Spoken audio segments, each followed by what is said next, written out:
Hey, Husker fans, Evan Bland here with Tom Shatel, the Omaha World-Herald. This is Tom Shatel's Press Pass. It's also a Monday.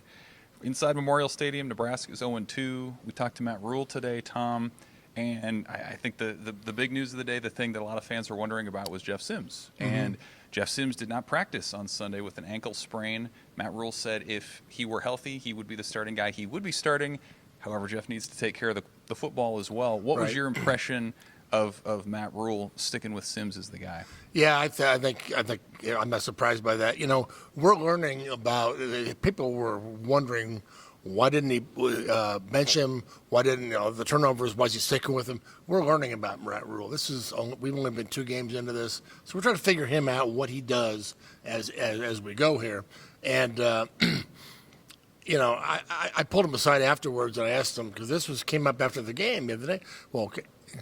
Anthony Grant, the running back, did not play at Colorado. He had a late fumble at Minnesota, and I said, "Was he benched?" And Coach Rhule said he thought he had the fumble played into it, but he wanted to had some other guys out there. So I said, "Well, would that apply to the quarterback?" And he said he didn't want to answer that. So, which I appreciate. My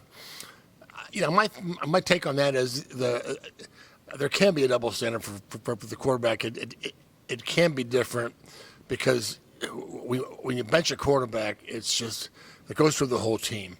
I mean, he's the leader, and it's going to impact the quarterback too.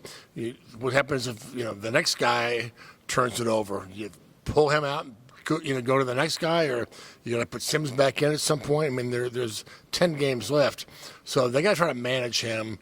They can't lose him. Frankly, there's a big drop-off between Sims and the other guys. So, I mean, maybe we'll see that there's not. Maybe they'll play and they'll play well. I just think there's still an upside to Sims, but they got to get rid of that downside. Yeah, and we'll find out this week how he comes back from the ankle. If he's the guy, if it's not, Heinrich Harburg, Chubba Purdy would be the guys taking the snaps. Before we look ahead to Northern Illinois, let's look back real quick to Colorado last week, Tom. And Matt Rhule touched on this, the logo gate controversy from stepping on the Buffalo before the game. Shedeur Sanders, after the game, really got on Matt Rhule in Nebraska, saying there was a lot of he felt the disrespect.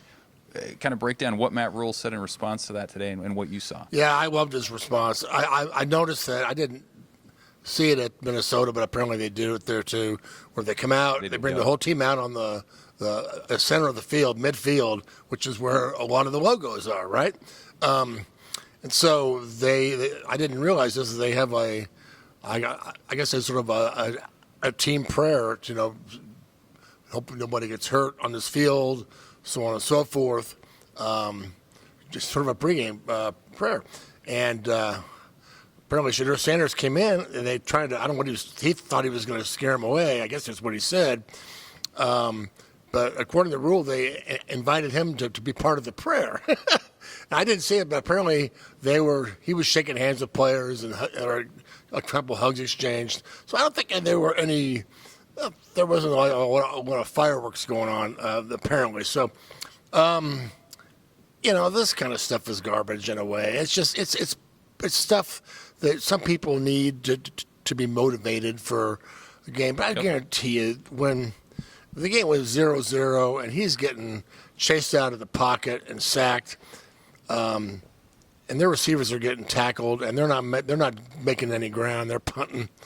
They're not thinking about the logo. They're thinking, how the hell are we going to score points and win this game? So that stuff all sounds good. Just like when they accused Rhule of saying something about Deion Sanders, he never did. He was asked about the portal, and he said some places they do that. We're not doing that here. Kind of what he said. Never mentioned him by name. So, Deion is a lot like Michael Jordan. Maybe that's how Deion was as a player, where he's got to have something to kind of rally around.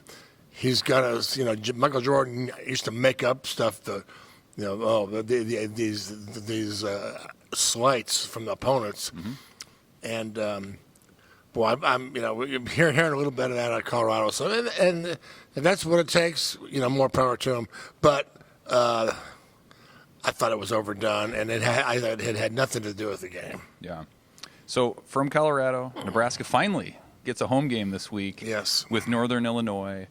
And I thought what Matt Rhule said today really about doubling down on the process was notable. He said, we're not going to be about quick fixes. We're not going to be about, bringing guys on or off to get a cheap win here or there. And they even look at their redshirt rule, the 4-game redshirt rule now, as saying through a lens of, can this person help us now or can they not? What do you think of this idea that, yes, Nebraska's 0-2, the results haven't been there, but Matt Rhule kind of continues to stay the course toward this eventual rebuild? Yeah, I think it's a really interesting dynamic right now, Evan. The fan base, it's like, it's good for you. You know you have to go through this, but they want to win too. And they're kind of good. They're losing their mind watching these losses happen the same way they've always happened. Why can't this guy fix it? Why can't he do this? And what I heard today was, I got to fix it, but we're not selling out the way we do things to win a bunch of games right now. We want to do this right. So he said, again, the right things. And now they need to start doing the right things. But I did appreciate that, and I really appreciate that he's the same guy all the time. But I don't know. It's but the fan base and him are going to learn about each other, because I think that they love who he is, but they want to win, and he's holding firm, which he should. It's maybe not what they want to hear, but what I think they have to do. Well, as he said afterwards, he doesn't want to waste a crisis. 0-2 maybe feels like a crisis. Northern Illinois, when they were here in 2017, that turned into a crisis for Nebraska. They're hoping to get some home cooking, get some momentum, maybe some proof of concept with what Matt Rhule's saying. For Tom, I'm Evan. Tom Shatel's Press Pass, Omaha World-Herald. Stick with us all week. We had a lot of football to come this season. Thanks, Husker fans.